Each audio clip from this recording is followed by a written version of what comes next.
Yeah, this is KK from West Palm Beach. I'm very well known in the sport of powerlifting, and you can find out more about me, but whom I am is not of concern right now. What's concerning me is 60 plus days of BP's catastrophic nightmare and still going on and no relief in sight. Oil leaking, leaking is just an understatement. It should be a geyser of gushing oil that's just killing everything in its path and going to create more devastation if Obama does not step in and tell these guys, listen, you're not cutting the mustard. Tony Hayward, you got to go. Whatever's got to be done has to be done. All right, get this guy out of there. Tony Hayward is an arrogant, British, superior, thinks he's better than everybody, and guarantee he does not care about the well-being of Americans, especially Americans living in the Gulf Coast states whose lives have been drastically affected.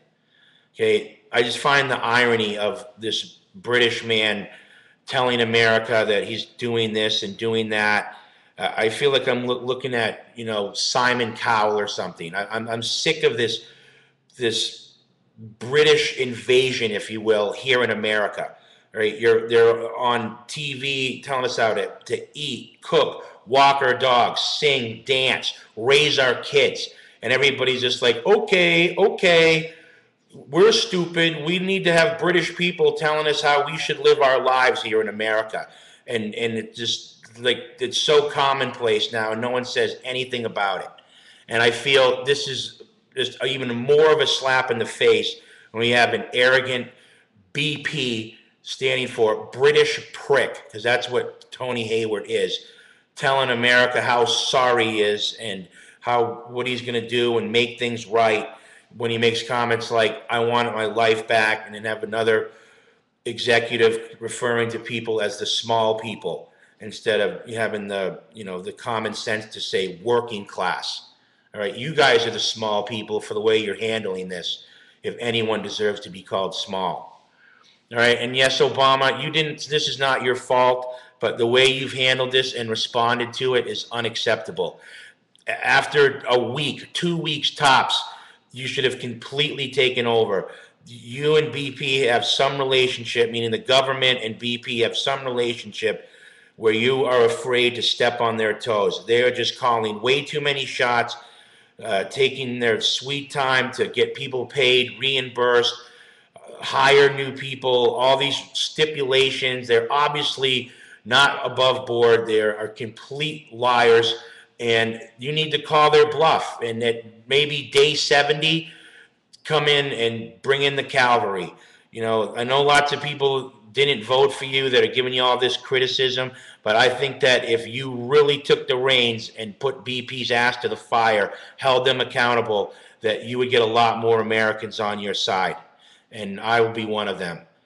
But in the meantime, you just have to hold these people at a lot higher accountability level, because they are just not cutting the mustard.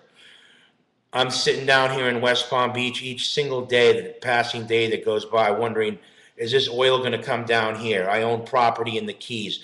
I live in Florida. Probably 60, 70% of the reason is because of the year-round access to the ocean and the nice weather.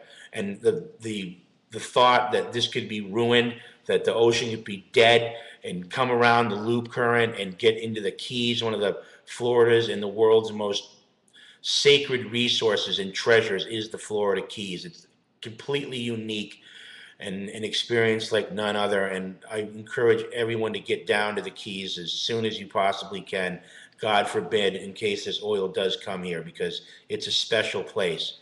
And all the ocean is special, from the Keys up to Maine, Nova Scotia, all the way from Mississippi to California. The ocean is precious and it deserves to be protected. And BP is not cutting it. And you got to take charge, Obama, and show them who's boss. You're the boss. You said that you're going to be responsible for what happens and make sure they do what they say they're going to do. So do it, because we're not liking what we're seeing now. God bless America.